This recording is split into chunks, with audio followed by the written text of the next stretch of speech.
All right. Welcome to Low Tide. We just Thank wrapped you. a Seawall session with Darryl Rahn. Darryl, how you feeling? Oh, you were saying welcome to everybody else, not to me. And also to you. How are you I'm feeling? feeling great. Okay, cool. So let's start at the beginning. You're from upstate New York, right? Yes. Hudson Valley. No, Utica. Further up. Utica. It's like central New York. Cool. I'd love to hear a bit about how you might feel that place has shaped you creatively or shaped your music. Because when I listen to your music, I mean, obviously I want to go on a road trip first and foremost anytime I listen to your music. Which destination depends on the album. But I'd love to hear about how that might influence you because, I definitely feel like a good old country boy when I, when I listen to your music, for That's better or great. worse. That's great. Yeah, I mean that's great to hear that road trips, that you'd listen to my music on road trips, because I think the main way that place shaped my musical life was most of my music listening happened in the car. And, literally driving to like FYE or this place called The Last Unicorn to buy CDs. And then I would listen on the way home. And that would be the best part of my life at that point. Like when I was in high school or earlier. And there's just so much more space there and so much scenery and so much, feels like there's a lot of potential that's never reached in a way. And so, yeah, I guess the ways in which that city and my hometown are kind of desolate kind of really helped me create, because it offered me a lot of space, and driving it made me want to write music that could be listened to driving, because that's when I connected with stuff the most. And What was the first CD you ever bought? Do you remember? I remember specifically my dad took me once when I was probably in 5th grade to this CD store, and he kind of stocked me up on 6 like classic records. So I think there was like Led Zeppelin, there was Heart, Dreamboat Annie by Heart was a big one. There was some Aerosmith. I think there was also like some Lynyrd Skynyrd, which is like didn't age as well, but I had to learn that. Well, mine was The Chronicles of Life and Death by Good Charlotte. Oh, that's so good. Very different. Yeah, I had that phase too. It was later. Growing up in a smaller town, what did creativity look like around you and for you? Was it a lot of solitary creation, or was there a community for you to tap into, whether it be through school or band or just like friends in a garage? What did that look like? Yeah, all the above, honestly. There was a lot of solitary creation just in order to get steps in and learn how to play instruments and write songs or whatever it was at that point. But I had a lot of good friends that made music and still make music, from that town. And band as well, like jazz band in high school, the musicals, the choir, like all that stuff really fostered a community that also, I had a lot of friends there that we'd meet outside and be in bands or, write songs together or share songs that we wrote with each other. So it's like, yeah, I played my first show and I was in like 8th or 9th grade with my buddy Connor, and him, and like 5 other friends, kind of made music the whole time we were growing up. So it was, yeah, I don't think, as I got older, I realized it wasn't as common for people to have such a good like unit in their hometown, in like a small town. So yeah. When you first started writing and releasing music, did that feel like something you were figuring out mostly on your own, or maybe you and your friends like played around, but you were maybe the only one who was actually like, wait, I think I'm a musician? Oh no, yeah, I feel like all my friends and I were gung ho like from the get go. Like we would put on whatever kind of show we could, or like the talent show we would use as our big concert, and we all kind of had it in our heads that that's what we had to do, and we didn't really. I mean, not that it's hard to think about it now what we thought at that point, but I think we all took it as seriously as one another. And, obviously as you get older, it changes and people go different ways. But, yeah, it's always been...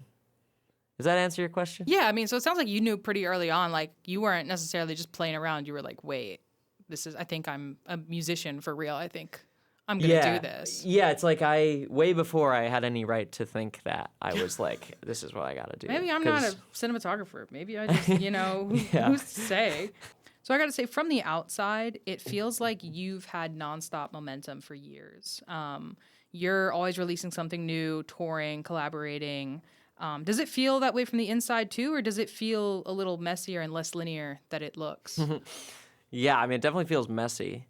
But I appreciate you saying that. That's really nice to hear that it looks that way, because I've always wanted to, regardless of any, whatever funding I had, like if I didn't have a record label, I still wanted to put out an album a year as if I was my heroes, I just wanted to do the thing. So yeah, so I just try to fake it since I could, since I had a car and since I had independence. Yeah. It's working. Well, thanks. Because, there's a lot of years where it was just like, there are no results here. Like, there's no proof that this is working, but it was like there's just no other option in my brain. So. Yeah, and it's funny because when I think of proof, even when I say it seems like you've had a lot of momentum, I'm not even referring necessarily to streams or monthly Spotify listens or whatever, but it's more about, I talk to and film with so many musicians who it takes them 4 years to put out an album because they're working a full-time job at the same time. They're self-funding it. They're recording on weekends, right? And, or just creativity. That's how long it takes. But I, in the couple years that I think 2.5, 3 years that I've been aware of you, I'm like, whoa, this guy is putting them out like Taylor Swift. I don't know, like, what's the, That's awesome. And so I'd love to know, how do you actually manage that output? Is it that your brain is always generating ideas, or is it more about discipline or shortening timelines and not letting yourself disappear into the weeds of, perfection in the studio? Like, is there a secret to the sauce? Like, what is it? I mean, it's funny. Like, I definitely do struggle with the idea of perfection constantly every day. And so that, I feel like it holds me up, but I guess, at a certain point I get past it. But, like it's mostly discipline, I think, and mixed with obsessive compulsive disorder. Like diagnosed? I am diagnosed, yeah, but, and it manifests in many ways that aren't, productivity related. But the main one is like, and I don't even know if it's necessarily OCD when I talk about this, but there's a feeling I get when I haven't created something in a long enough time where I get physically uncomfortable. And like, sometimes it doesn't, I have to just sit through it or find another avenue to creating. But it's really just making the practice to try to create every day. And then even the scraps at some point can make it back into something that I'm confident about later. So it's like if I'm working on a song, 2 weeks after I came up with a nugget of an idea, I'll be like, I don't have a bridge here. And then I pull it from a couple weeks ago. And so it's always going on. It's like, and then, yeah, just the feeling of having a completed project is so addicting to me. And it immediately goes away where it's like, okay, now I'm back at zero and I have to do it again. So it's like every day, every time a song is finished being written, I'm like, I need to write another song. Every time an album comes out, I'm like, I have to record this other album. So it's a sickness in some way. I think you and I have very similar work ethics, and now I'm wondering if I need to go to the doctor and get a diagnosis. It's real. So you've talked before about getting, and when I say you talked before, I mean I read interviews about you. And you, in them, talked before about getting tired of a sound pretty soon after an album comes out. I'm curious how you experience that feeling. Does that restlessness feel essential to your creative cycle, or like something that keeps you moving forward? Or does it actually ever feel like something you're trying to outgrow? Outgrow the feeling? That feeling, yeah, that restlessness. I would love to outgrow it, or at least feel a little healthier with it, feel a little more able to keep moving with as much joy as I do when I'm creating something, because I'm so happy, or I'm my happiest when I'm in the middle of making something, whatever that means. So it'd be nice to have a balance, more of a balance, but I think it is kind of essential where it's like getting sick of stuff, like that point. It's like if I didn't get sick of what I had just made, then I would always, I wouldn't have any motivation to make something better in my head. So it's like, it's the necessary evil, I And think. now I'm curious because as someone who tours so much, do you ever actually get to live in that moment and enjoy the process when you're doing all those back-to-back shows and performances? Or are you so immediately in the like, your mind is elsewhere. I've got to be generating right now. Yeah, I mean, I struggle with that for sure. There are moments where I do feel. I used to not, when I was a kid or even just younger in my 20s, like I wasn't really ever able to feel relief or pride in something I made or something I was doing. But now I'm much more conscious about actively, celebrating, even if it's just like sitting back and being like, it's done, and now like have a good restful night or something. But it's always so cute. It's always Have going. a restful night. Yeah, it's like Darryl. that's me. That's Yeah. my glory. Your It's little like just sitting still. The little like inside out emotion. Yeah. That's you. Yeah. So there are so many different ways people try to keep their songwriting muscles active. There's workshops, songwriting circles, journaling, free writing. I'd love to know, how has your relationship to that kind of ritual changed over time? Like, are you someone who even feels like they need to show up when they don't feel like it, or are you just constantly like in this flow state of generation? No, I my relationship has changed, but it's funny you asked me that, because right now, like this week, I have reinstated my process of waking up every morning and for 10 minutes writing, just by hand, just until, it's kind of like half journal, half stream of consciousness, half not poetry, but it's just like whatever's coming out. And that's something I used to do a lot, and I think it helped me just feel more open to ideas. And I stopped it for a long time because I felt like I was making a lot of songs, and I kind of just didn't feel as pulled to practice like that. But recently I've kind of wanted to hold myself accountable again and make sure I wasn't, because I'm a little bit right now unsure what the next thing I want to make will be and how I want to challenge myself. So I'm kind of just using that tool. Do you ever actually decide that though? No. Yeah. No, it happens. It Yeah. happens, and then afterward, it's like, oh, I guess, I was trying to do more guitar solos at this point, or whatever it is. But It sounds like, do you still believe in that structure, even though you're learning to trust something looser? yeah, I'd love to kind of pivot, because that's a perfect point here. You had this very public moment on The Tonight Show. Oh yeah. Where you competed in Battle of the Instant Songwriters and you won with a song that was written in an hour. I'd love to know, what was that spontaneous songwriting like compared with your usual creative process? Like, because I don't know you very well. Are you someone who could just spit something out in an hour normally? There are times where a song will come out really quickly, but that's more rare, and it feels like a gift from somewhere. And with that, it was kind of,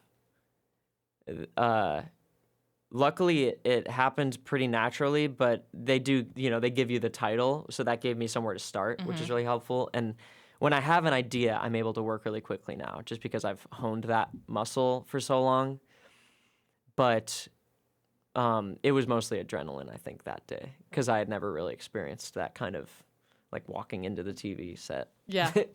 Hello, where Yeah. are you? Well, How do we yeah. compare with The Tonight Show? It's like just as cozier. professional. Oh. Yeah. Oh. Okay. Yeah, I would say, you're talking to me a lot more than Jimmy Fallon did.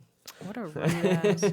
Did writing under that kind of, pressure unlock anything surprising in you? Like maybe ideas that you might not have trusted or followed if you were in a slower, more controlled environment? Yeah, probably. I think I was more open to just kind of the first funny idea I'd get, because that's, what I genuinely thought was funniest or the most clever for me. And Were you allowed to bounce off like friends? Like, were you allowed to be like, No. is this funny, guys? Because I would get No. in my head. I would be like, is this even funny? Oh, yeah. No, I mean, it was just a little room writing alone. But yeah, I think if anything, it made me feel a little better. Like, because I was going in that day, I was like, I can't do this. Like, who am I? And then by the end, I was like, oh, that felt actually really fun. So it was something, it felt just reassuring, but also terrifying. Is that the biggest like audience or stage or I guess live situation you've been in to this day? Yeah, probably. I mean, I don't know how many people watch that a night, but I'm guessing it's more than anywhere I've played live. So, yeah, but it felt very, you're like my adrenaline, I guess, like I said, just kind of took over. It wasn't real. Crazy. And then after on the train, I was like, okay. Oh, I love that you took the train home after. Like that's Yeah. such a a weird ending to like an indie movie. Yeah, where yeah. it just like credits. He's Yeah, and it was he's rush hour, waiting for the L and then credits. Yeah. Did that experience change the way you think about instant writing at all, or do you still see it as more of like a fun one-off? I mean, before that and after that, I still love instant writing. Like, I still love the act of trying to create something as quick as possible. And if I'm home trying to write or create and I do get an idea, I will try to finish it within basically an hour. And then the editing process will be over a week or something. But I think for me personally, the quicker the idea comes, the more real it is, the more, tangible. Yeah. Sometimes the more you workshop it, the less that you're just watering it down. Yeah. Yeah, you can take away a lot of stuff. ChatGPTing it. If you could design your own unconventional songwriting challenge now, whether for yourself or for other artists, what would it be? Unconventional. I think, I mean, for me personally, it would, like, I'm thinking right now, unconventional for me would be like starting with a bass line. It's something I've never done. But I don't know if that's as out of the box as you're hoping for. Like, maybe I'm thinking like you're underwater. You have to hit a button to escape. Like, I don't know. Yeah, that's cool. You're put in a tree house. Yeah. And you and 7 people have to write a song that the tree likes. Wow. To unlock. Okay, yeah, that's not a bass line. All right, so I would, this is I would have to think more about this. Okay. But there are tons of ways to spin this that are fun. I think I'd need to just go design game shows or something. Yeah. So you've toured nationally with a wide range of artists, playing with acts like Guster, Wild Child, Hudson Taylor. Honestly, it feels like, for me at least, you're almost always on the road. What is touring like for you at this stage of life? When you come home, do you feel drained or grounded or inspired or some complicated mix of all of them? Definitely complicated mix, but like there comes a point where, and it's really only in the past couple years where I feel like the touring has become more real and I'm able to, like, I'm having experiences that I used to read about, whatever, and like road weariness or whatever, and it's not that bad, but for me right now. But when it's at its worst, it'll be like 3 weeks into something, and I'll be really missing home and just feeling like I need my routines. Like, the routines are huge for me, and you just can't have both, really. Yeah, you can make new routines on the road, but you miss, I miss my home routines. But have you found like a secret that helps you like ground or?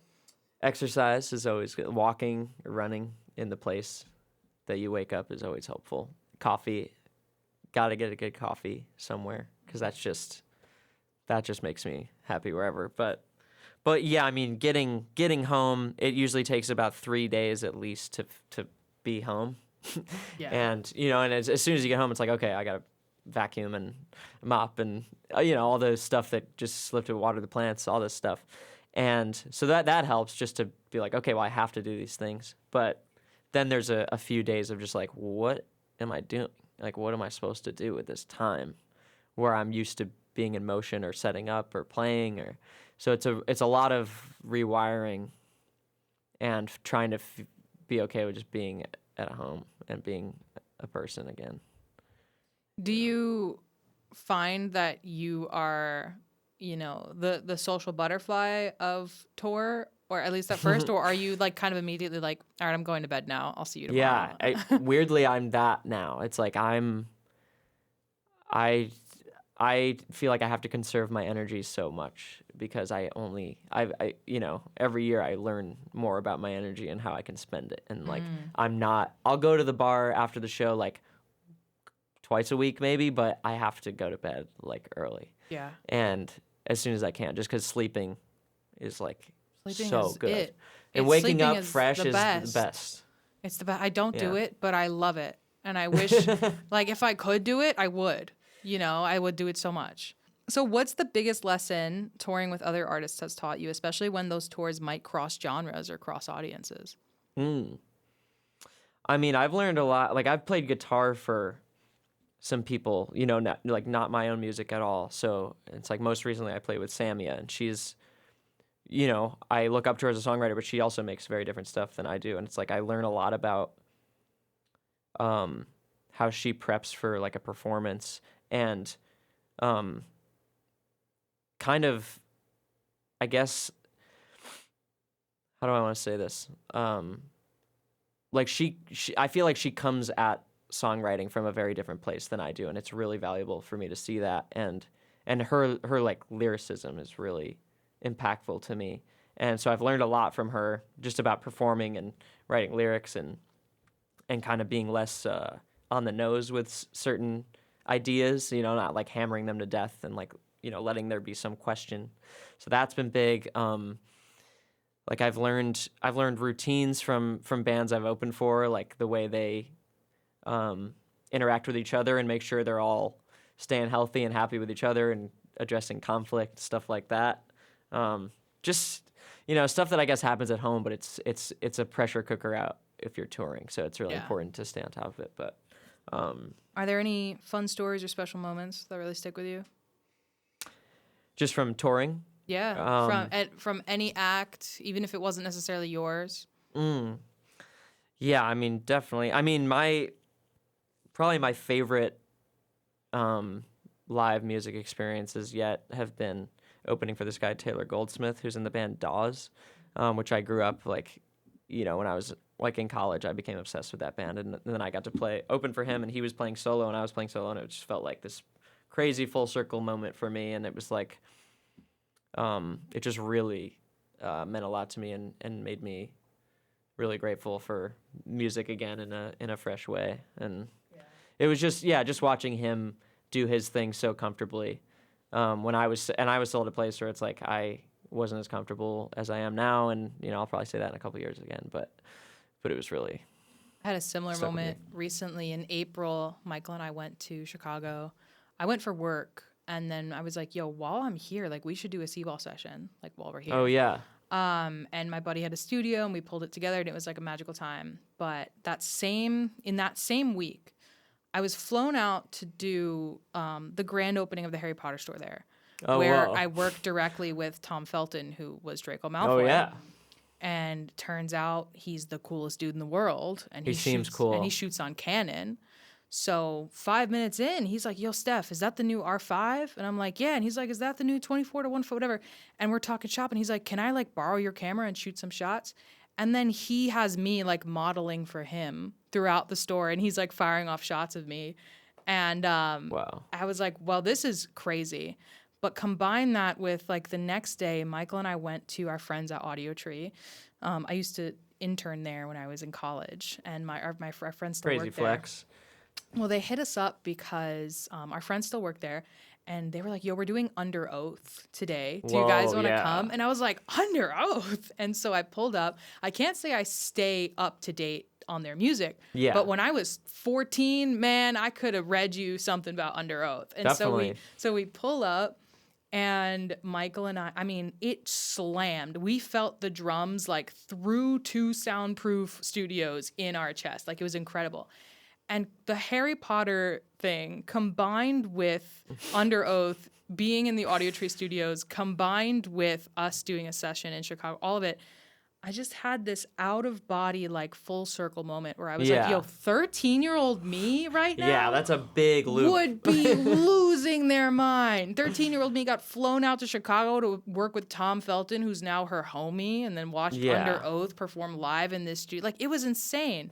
That's so awesome. And Under Oath is great. I have some friends that would lose their minds. Well, since that session, Michael and I then stayed up to date on Under Oath again, because we were like, God damn, they never fell off. Like, it was, and you know, they performed some of their OG songs, and I remember like I took Was it their first Audio Tree, you know?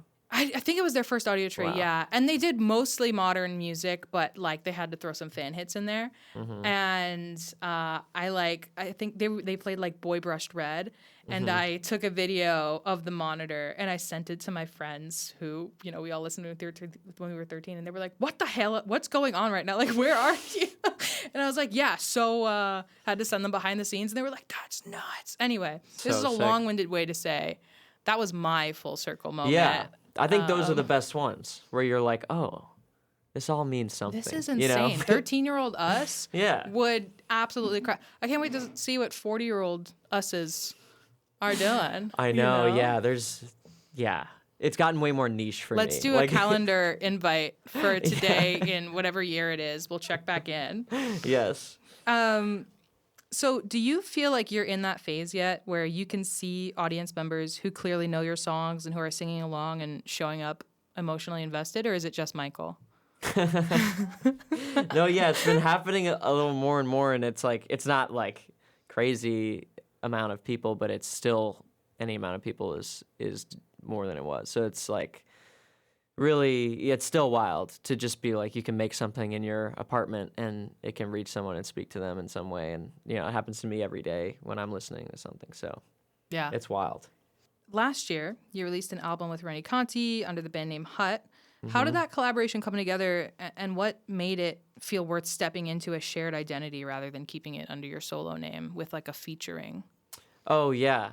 We've just been friends for basically since 2021 or something. We met, he DM'd me or something, and then we were just listening to each other's music, and then we finally met and we became really close friends, and went to each other's shows, played in each other's shows, and we had this idea to be a band for like a couple of years, and then there was one time we were all just in a studio together for something else, and we were like, why don't we just start it today? Like, and we wrote a song that day, and we called it Hut. It's the song Hut. The song was Hut? Okay. Yeah, and we're like, yeah, the album will be called Hut, the song will be Hut, it'll be Hut by Hut by Hut, or Hut by Hut from Hut.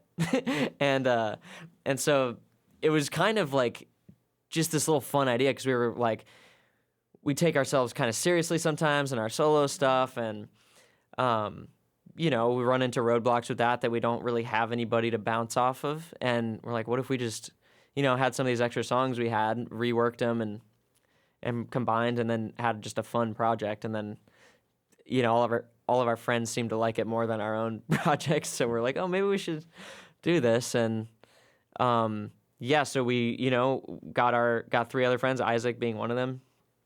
And, we made an album and played some shows, and it kind of felt like we wanted it to feel, where it was like, oh, this feels lighter in a way than our solo projects, but we still care about it just as much. And if anything, we kind of remembered why we cared in the first place. And so yeah, hopefully we continue it. We're talking about it now, but it's been really fun, especially as hopefully Rennie and I do our own things and hopefully have, play bigger shows on our own. We can just combine forces, later. This is wishful thinking. I'm not saying this is a definite, but that's our hope. So from that album, do you remember which of the songs maybe started as like something from your archives that you like brain melded into something new? Like, is there any one song in particular that you were like, oh, this was originally just this riff from my closet, and we... Oh, yeah. Well, I had... as one does, I was posting some snippets of songs on Instagram or TikTok or whatever. And like Rennie would sometimes reach out to me like, what is that one? Like, would you be open to having it for the band? Because we had already had a couple songs that we either wrote together or that Rennie had brought to the band. And so then I was like kind of stubborn. I was like, oh, well, but that feels like me. And then I was like, oh, this is the point. Like, I'm supposed to, bring this to the band and then make it something new. And so... yeah, like there's like 3 songs where I was like, oh, that was just something I had kicking around that I liked but didn't know where it was going to fit. And then Rennie kind of helped me feel confident enough to bring it to the band and rework it.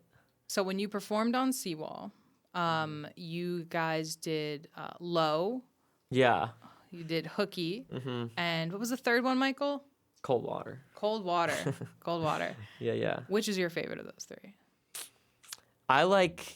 I can't pick one, for the record. I Yeah, can't. mine. I mean, I like Rennie's writing on low a lot, and I like his melody, and I think his voice sits perfectly in that song, and I think people seem to like it too. So it's like there's something about it that felt very, and I think he wrote it pretty quickly, and was kind of just like, what about this one? And I was like, I think this one's kind of dope.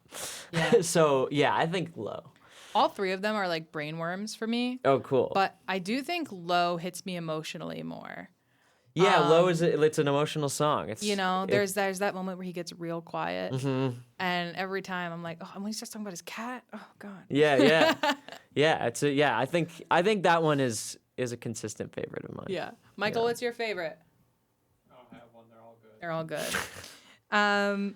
So you answered this a little bit already, but do you see Hut as a one-off chapter, or does it feel like something you want to return to and keep building? It sounds like you guys already have some soft plans in the works. Yeah, no, I definitely want to keep it alive and building, and I think we both want to challenge ourselves for what comes next. So I think we don't want to just stockpile 10 songs again and record them. We want to, approach them differently, probably more collaboratively even, and just step outside of our respective boxes a little bit.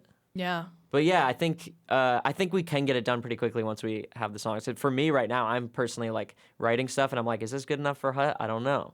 So it's Love like, that. yeah, This is good enough. Yeah, it's like I don't want to bring Rennie something that he's like, Yeah, it's cool, man. Instead of being like, I don't think I'm going to use this. Let's put it for Hut. Yeah. Yeah, because that's not a good place to start. Usually. Was this your first experience building a full body of work so collaboratively and like forming a band rather than just inviting someone into your existing process? Yeah, at least since I was in like school, high school, or junior high. My friends and I made an album strictly from GarageBand tracks. Hell yeah. We compiled the pre-existing loops, and we made an album of that. And that was the most collaborative I had ever been before Hut, probably. You performed on Seawall sessions with Rennie under the Hut name. Today you played solo as Darryl Rahn.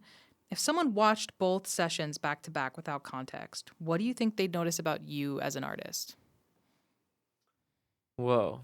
Yeah. Good question. My goal, by the way, as an interviewer is to like be as good and insightful as the guy from Hot Ones. That's who I model. Yeah. That's who I model my interviewing style. No, from. I mean this is the most insightful questions I've been asked. So, that's really interesting. I think, especially because I played with Isaac, who's also in Hut, there's going to be a little bit of similarity, but I think that there's maybe. I think I might tend to write a little more delicately and show off that side with my own songs. There are times with new music that I'm trying to get down more and be louder, but I think that, yeah, like I would say maybe that it's like softer dynamic, and maybe more, a little less vague lyrically. I think, which is something I'm working on. I'm trying to be more vague. It's funny because, yeah, I didn't realize Isaac was in Hut, but just watching you two today, I was getting the same kind of like dueling guitars vibe that I loved so much from your Hut performances. So that makes a lot of sense. And for me, though, I thought that was a you thing. I was actually going to ask, like, what preparation did you do with Isaac? Like, were these parts already written, or did you guys just kind of... like, because when you write these songs, do you primarily write them as a soloist and then let the other band members interpret the melodies and the rhythm or section, or do you do all of this and then bring it to other people? I'm not sure, because I don't know if you have a dedicated band yet. Yeah, I finally kind of do, but I would say most of the time, like this current music I'm putting out, I just made all in my room, so I just nobody heard any of it at all. But yeah, like I think typically I will have the song and the framework all ready to go, and then I'll be open to interpretation for the bass, the drum, and the especially lead guitar is like I'll usually have an idea of what I want the groove to be. But Isaac is like frankly the greatest guitarist I've ever met, so it's like. I'm not worried about what he's going to come up with. So we didn't prepare, so to speak, too much for this specifically, but he's played in my band before, and he already knew, the terrain he wanted to explore. So Seawall sessions are pretty stripped back. There isn't much to hide behind.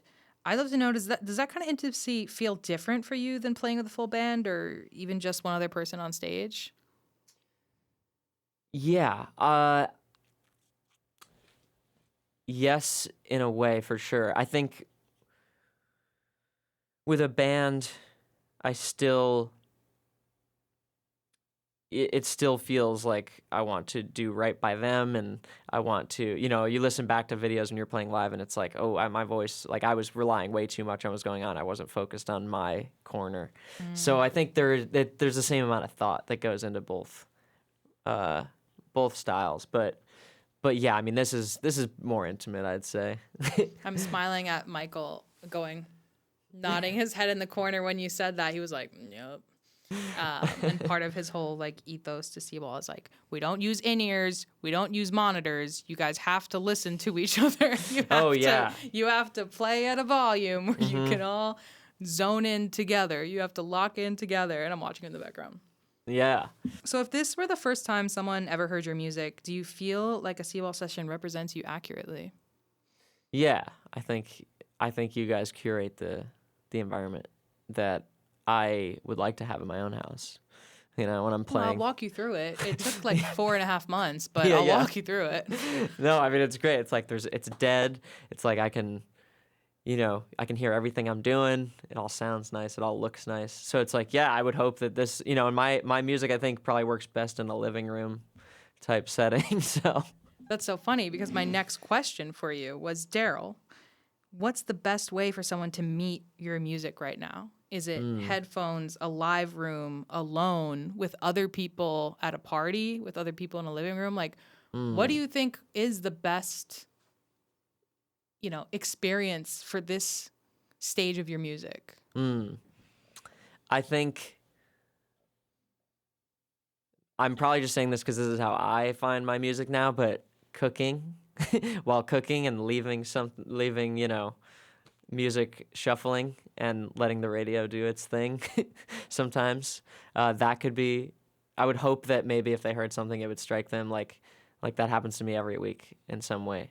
But also, I think driving solo is my ideal listening I was going to ask, environment. do you think 10 years ago you would have said driving solo? Yeah, I don't think that's ever going to change. I think that's I heard a guy I listen to a lot named Gregory Alan Isaacoff. Maybe you know him. Do you know? Yeah, a guy named Gregory Allen. He's big now, I guess. So I shouldn't say that, but he, I believe, said that when he's writing or if he has an audience in mind, it's just one person, and I think that's really helpful. Yeah. Well, that's kind of what this is. Yeah. So I'm going to turn it on you. Something I said, at the very beginning was I imagine a road trip to each of your albums at a different place, right? Yeah. Describe your perfect road trip to each stage of your musical journey, right? Where are you going? Wow. Where are you going with each body of work? Wow. Which album says Utah? Which album says, Okay. I can do this, and I'll probably start at Adult Small, which came out in 2019, because everything before that, we weren't going anywhere yet. There was no gas money. There wasn't any. Yeah, there was no road trips. But okay, so Adult Small, I think I'm going to I was gonna swear, but I will. You could swear. Oh, okay. I was gonna say a shitty beach town. That's not even a swear, but I love you for that. Yeah, there's this one I'm thinking of, which is. Jersey Shore? No. Sylvan Beach in New York. It's got this. I don't mean shitty and I don't mean it as an insult. Don't backtrack. Just go. But full send. It's this kind of broken down midway where there's a roller coaster that every ride could be its last, stuff like that. And I remember when I was making the album, or right after I finished making it, I had a visit to this place, and it felt like the point of life that I was in. It worked. Kind of giving Garden State, the movie. Yes. So that's how I felt with that one. Going Steady, that's a winter trip to a cabin in upstate New York. Ooh. Yeah, that's what that is. It's romantic or it's platonic?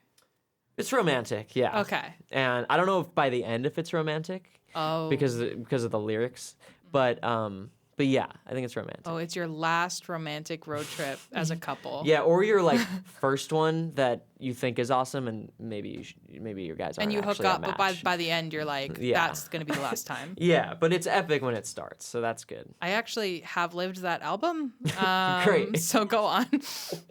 Yeah, perfect.